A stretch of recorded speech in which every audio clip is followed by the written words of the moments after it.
జై శ్రీరామ్. అయోధ్య నగరం సాకేతపురం ఎలా అయ్యింది? ఇనవంశంలో శ్రీరాముడు మాత్రమే సాకేతరాముడు ఎలా అయ్యాడు?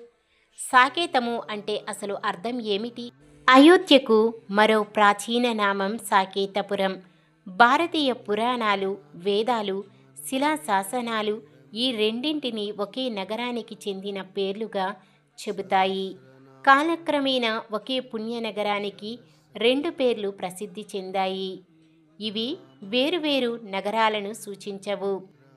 సంస్కృత, ప్రాకృత భాషల మార్పులు, వేద సాంప్రదాయాలు, సాహిత్య పరంపరల వల్ల పేర్లు పరివర్తన మాత్రమే జరిగింది. సాకేతం అన్న పదానికి మూలం సంస్కృతం, బంధం రూపంలో ఉంది.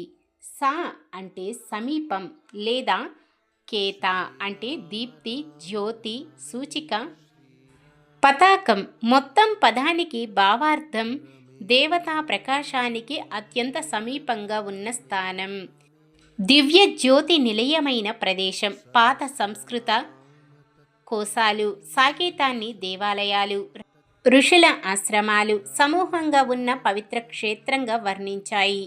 అదే భావం తర్వాత ఈ నగరానికి ఆధ్యాత్మిక రాజధాని అనే అర్థం ఇచ్చింది.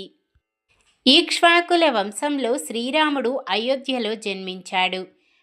వంశపరంగా అయోధ్య మాత్రమే ఆయన రాజధాని అయినప్పటికీ అనేక కాలాలు గడిస్తూ భక్తి సాహిత్యం, పౌరాణిక వ్యవహారం, ముఖ్యంగా వాల్మీకి, కాళిదాస తరువాత అలవాటైన భక్తి వ్యాఖ్యలు ఆయనను సాకేత రాముడు అని పిలిచాయి.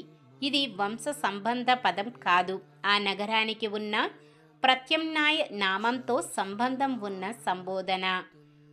రామ పట్టాభిషేకాన్ని, ఆయన రాజ్యాన్ని, ఆయన దివ్యపురిని సూచించడానికి కవులు సాకేతధామ, సాకేతపురి, సాకేతనాథ వంటి శబ్దాలను వాడారు. ఇది తాత్విక సమ్మోహనానికి సంబంధించిన భాషా సాంప్రదాయం. అంటే రాముడు సాకేతానికి అధిపతి, సాకేతపురం ఆయన దివ్యవాసం అన్న భావావేశం. దేవభక్తి సాంప్రదాయంలో రాముడు చిహ్నాత్మకంగా సాకేతనాథుడు అవుతాడు. సాకేతం అంటే దివ్య జ్యోతి నిలయమైతే ఆ నగరానికి ప్రభువు శ్రీరాముడే. భక్తి కాలంలో ఆయన పరమపదాన్ని కూడా సాకేతలోకం అని కవియోగులు దివ్య రూపంలో భావించారు. ఇక్కడ సాకేతం భౌతిక నగరం అయిన అయోధ్యకు అదే సమయంలో ఆధ్యాత్మిక లోకానికి కూడా పరమనామమయ్యింది. మీకు తెలిసిన శ్రీరాముడి పేర్లు ఏ నుంచి జెడ్ వరకు ఎన్ని తెలిస్తే అన్ని పేర్లు కామెంట్ సెక్షన్లో కామెంట్ చేయండి.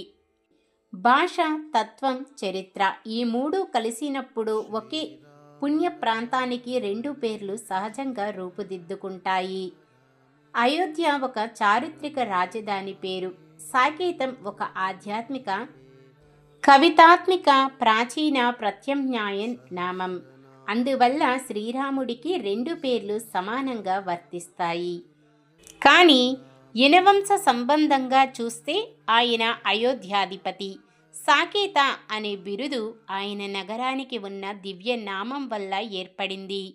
అందుకే శ్రీరామచంద్రుడిని సాకేతరాముడు అని అంటారు. భక్తులారా, విన్నారు కదా శ్రీరాముడిని సాకేతరాముడు అని ఎందుకు అంటారో? ఈ వీడియో మీకు నచ్చితే లైక్ చేయండి. ఇలాంటి మరెన్నో ఆధ్యాత్మిక పరమైన వీడియోల కొరకు మన ఛానల్ను ఇప్పుడే సబ్స్క్రైబ్ చేసుకోండి. ఏ నుంచి జెడ్ వరకు శ్రీరాముడి పేర్లను కామెంట్లో తెలియజేయండి. ఎవరైతే సరిగ్గా సమాధానం చెబుతారో కామెంట్ సెక్షన్లో మీ కామెంట్ను పిన్ చేయబడుతుంది. నమస్కారం, ధన్యవాదములు. లోకా సమస్త సుఖినో భవంతు. జై శ్రీరామ్.